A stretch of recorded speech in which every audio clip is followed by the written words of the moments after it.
యోహాను సువార్త 1వ అధ్యాయం 1వ వచనం ఎవరైనా తీసి గట్టిగా చదవండి.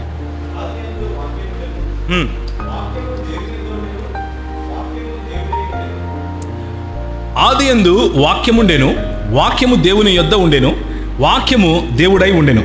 రైట్. ఇప్పుడు లూకా సువార్త 23వ అధ్యాయం 43వ వచనం. లూకా సువార్త 23. ఇంతవరకు సుధీర్ ఏదైతే చదివాడో లేకపోతే ఏదైతే ఇక్కడ నుంచి చెప్పాడో ఆ లూకా సువార్త 23వ అధ్యాయం 43వ వచనం చదవాలి. ఎవరైనా చదువుతారు గట్టిగా?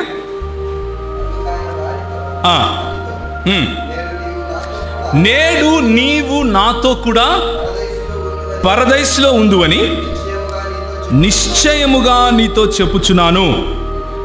Okay, now let's talk about this. ఈ రెండింటిని బట్టి మీకేమర్థమవుతా ఉంది? యోహాను సువార్త 1వ అధ్యాయం 1వ వచనం నుంచి మళ్ళీ పోయింది బ్రదర్. Yes, thank you. యోహాను సువార్త 1వ అధ్యాయం 1వ వచనంలో ఆదియందు వాక్యముండెను, వాక్యము దేవుని యొద్ద ఉండెను, వాక్యము. దీన్ని కొన్ని ప్రశ్నలు వేస్తారు. ఏమని అంటే, వాక్యము దేవుని యొద్ద ఉండెను అన్నటువంటి ట్రాన్స్లేషన్ ఏదైతే ఉందో అది తప్పు ట్రాన్స్లేషన్ అండి అని అంటారు. అంటే కైలోగాస్ ఎన్ హొథియోస్ అని హిబ్రూ భాషలో ఉన్నటువంటి కన్స్ట్రక్షన్.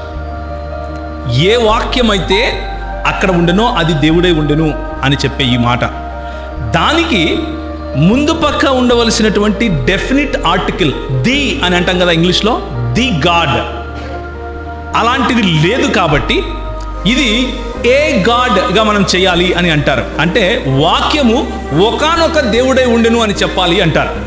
దేవునిలో బహుళత్వం అన్నది ఒప్పుకోలేక, దేవునిలో బహుళత్వం అన్నది అర్థం చేసుకోలేక, దేవునిలో బహుళత్వం ఉంది అన్నటువంటి సరళమైనటువంటి ఈ కాన్సెప్ట్ను అర్థం చేసుకోలేక వీళ్ళు ఏం ప్రయత్నం చేస్తారు అంటే, దేవుడు ఒక్కడే, అది యెహోవా మాత్రమే అని చెబుతూనే అదే వాక్యము యేసు ప్రభువును దేవునిగా చెబుతూ ఉంటే యోహాను సువార్త 1వ అధ్యాయం 1వ వచనంలో ఆ యోహాను సువార్త 1వ అధ్యాయం 1వ వచనము తప్పుగా ట్రాన్స్లేట్ అయ్యింది అని చెప్తారు. కానీ గ్రీక్ పదము ఈ రోజుకు కూడా అలాగే ఉంది.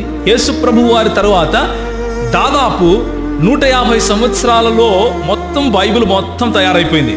ఆ బైబిల్ మొత్తం కూడా గ్రీకు భాషలో రాయబడి ఉంది. నూతన నిబంధన గ్రంథం ఈ రోజుకు మన దగ్గర దాదాపు 25,000 హ్యాండ్ రిటన్ కాపీస్, అంటే మాన్యుస్క్రిప్ట్స్,